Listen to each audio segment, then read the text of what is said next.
आज शाम को कांग्रेस अध्यक्ष मल्लिकार्जुन खड़गे जी ने एआईसीसी के सारे प्रभारी और इंचार्ज के साथ बैठक की।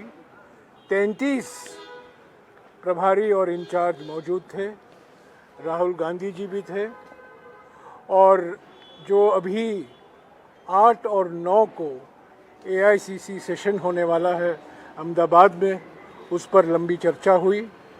8 अप्रैल को अहमदाबाद में ही कांग्रेस वर्किंग कमेटी की बैठक होगी और 9 तारीख को एआईसीसी का सेशन होगा। उसके बारे में गुजरात के प्रभारी मुकुल वासनिक जी आपको और जानकारी देंगे।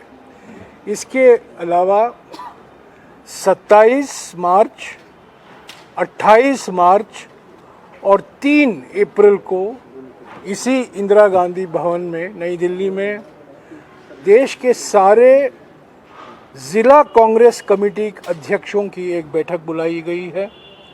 ये कई साल बाद, मैं समझता हूँ 16 साल बाद ये बैठक हो रहा है।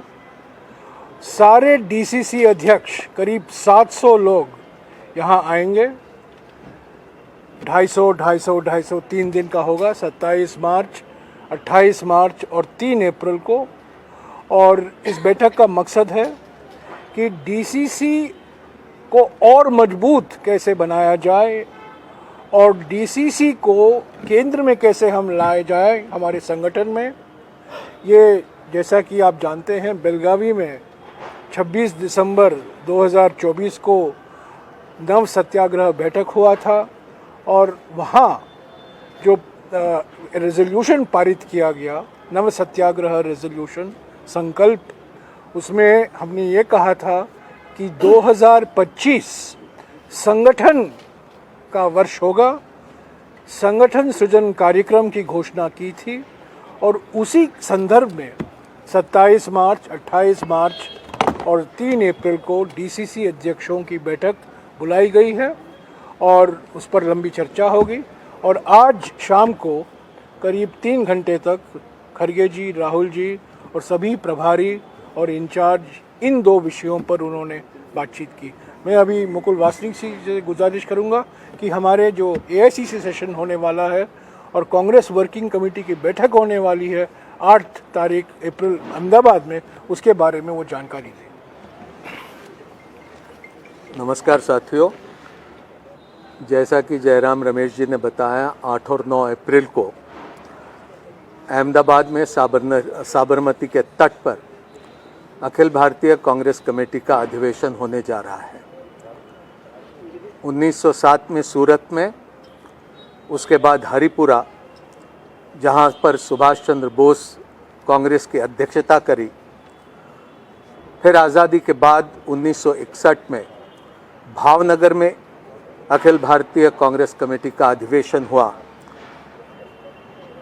दांडी यात्रा जैसी ऐतिहासिक यात्रा, बारडोली जैसा सत्याग्रह, गुजरात की एक अहम भूमिका भारत के स्वाधीनता आंदोलन में रही और भारत को, एक आज़ाद भारत को मजबूत नींव पर खड़ा करने में गुजरात की एक अहम भूमिका रही। वहाँ पर हम फिर एक बार कांग्रेस का वहाँ पर अधिवेशन करने जा रहे हैं।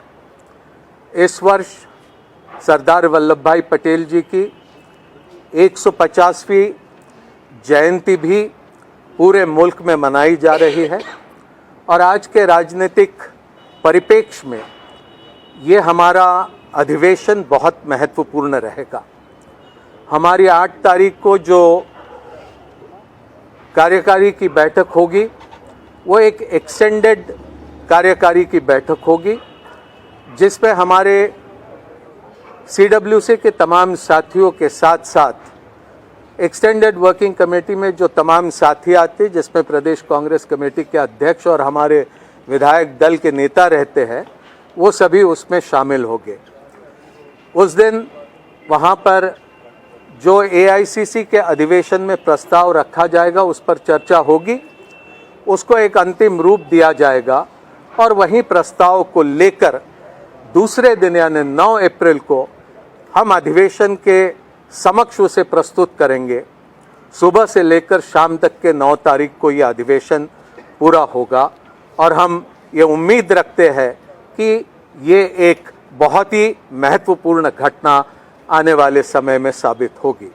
तैयारी वहाँ पे गुजरात प्रदेश कांग्रेस कमेटी की ओर से पूरी तरह से करने की शुरुआत हो चुकी है और आने वाले दिनों में ये अधिवेशन को लेकर जो जो जानकारी आपके सामने हम समक्ष रख सकते हैं वो आपके सामने हम रखते जाएंगे। शुक्रिया मुकुल जी। कुछ सवाल है? सर बहुत सारी स्टेट्स ऐसी हैं जहाँ पर डीसीसी को हमने कहा था कि स्ट्रेंथन या चेंजेस लाने की जरूरत है, क्या उसको लेके कोई एक पर्टिकुलर रोड मैप प्रिपेयर किया गया है? किसके बारे में? सॉरी, डीसीसीज या ब्लॉक लेवल पर जो भी चेंज, उस पर लंबी चर्चा हुई है। जैसा कि मैंने कहा 27 और 28 मार्च को और अप्रैल 3 को सारे डीसीसी अध्यक्ष यहाँ होंगे, उनके साथ बैठक होगी और उसके बाद एआईसीसी सेशन में भी इस विषय पर चर्चा किया जाएगा। इस पर बिल्कुल सर्वसम्मति है कि डीसीसी को संगठन के केंद्र बिंदु में हमें लाना चाहिए, इसको और मजबूत करना है, डीसीसी अध्यक्षों को और सशक्त बनाना है और डीसीसी के को सशक्त बनाने के लिए ही ये 3 दिन का अधिवेशन हो रहा है। एआईसीसी में चर्चा हो रही है और आज की बैठक भी उसी विषय पर हुआ। लेकिन सर जहाँ पर अपॉइंटमेंट्स होने हैं क्या वो सेशन से ये सब इस पर चर्चा होगी।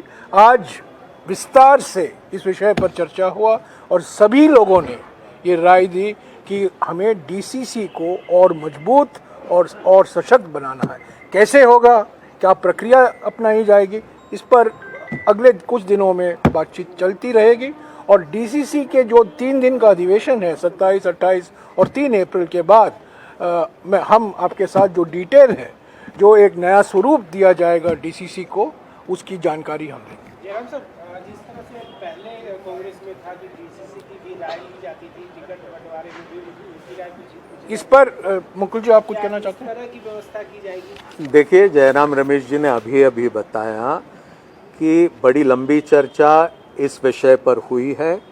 केंद्र बिंदु की तरह जिला कांग्रेस कमेटी के अध्यक्ष को हम संगठन में जगह देंगे, उनके अधिकारों को और विस्तार पूर्वक बनाने का हमारा प्रयास रहेगा। जमीन पर संगठन और सशक्त बनाने में उनकी भूमिका अहम रहेगी और इसीलिए उस पर काफ़ी गहरी चर्चा हुई है। लेकिन हम पूरी की पूरी बात जब इस पर अंतिम फैसला होगा आपके समक्ष रखेंगे। फेजेस में आपके सामने कोई बात बताना मुनासिब नहीं होगा।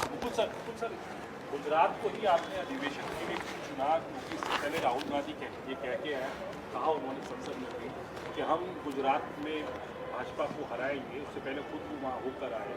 तो क्या गुजरात को एक पायलट प्रोजेक्ट के तौर पर डीसीसी के मामले में भी और दूसरे सेशन को भी देके कुछ संदेश देने की कोशिश है क्या कांग्रेस पार्टी? देखिए, गुजरात मुल्क के लिए, कांग्रेस के लिए एक बहुत महत्वपूर्ण प्रांत है। राहुल गांधी जी ने जो बात कही है कि गुजरात में हम फिर कांग्रेस को वहाँ पर सशक्त बनाएंगे और भारतीय जनता पार्टी का हम वहाँ पर डटकर मुकाबला करेंगे, वो एक तरह से सारे के सारे कांग्रेस जनों के लिए एक मार्गदर्शक के तौर पर उसे हम सभी देखते हैं। राहुल गांधी जी का वहाँ पर जाना अपने आप में महत्वपूर्ण रहा है। 2 दिन की उनकी वहाँ पर बैठक, जिसमें ब्लॉक कांग्रेस कमेटी के अध्यक्ष, जिला कांग्रेस कमेटी के अध्यक्ष, हमारे अग्रिम संगठन, हमारे तमाम विभाग, हमारे तमाम सेल्स के साथ उन्होंने मुलाकात करी। हमारे महत्वपूर्ण कार्यकर्ताओं के साथ, नेताओं के साथ उन्होंने विचार विमर्श किया। ये एक उनका बहुत ही महत्वपूर्ण दौरा था। गुजरात का अधिवेशन इसके साथ जोड़ा जाए ऐसा मैं नहीं समझता हूँ। गुजरात में अधिवेशन हो, ये फैसला बेलगावी में ही हुआ था, जिस समय हम महात्मा गांधी जी ने जब से कांग्रेस की अध्यक्षता संभाली थी, उसको 100 साल पूरे हुए, उस पर हमने वहाँ पर कांग्रेस कार्य समिति की बैठक करी थी। तो इसीलिए किसी तरह से गुजरात के राजनीति के साथ उसे नहीं जोड़ा जाए। देश के वर्तमान परिप्रेक्ष्य में गुजरात एक महत्वपूर्ण प्रदेश है, ये सही है, लेकिन सिर्फ गुजरात की राजनीति को देखते हुए यह अधिवेशन वहां हो रहा, ऐसा समझना मुनासिब नहीं होगा। ओके, और कोई सवाल? Thank you. Thank you. ಹೆಚ್ಚಿನ ವಿಡಿಯೋಗಳಿಗೆ ಪ್ರತಿಧ್ವನಿ ಯೂಟ್ಯೂಬ್ ಚಾನೆಲ್ ಸಬ್ಸ್ಕ್ರೈಬ್ ಮಾಡಿ, ಬೆಲ್ ಐಕಾನ್ ಕ್ಲಿಕ್ ಮಾಡಿ.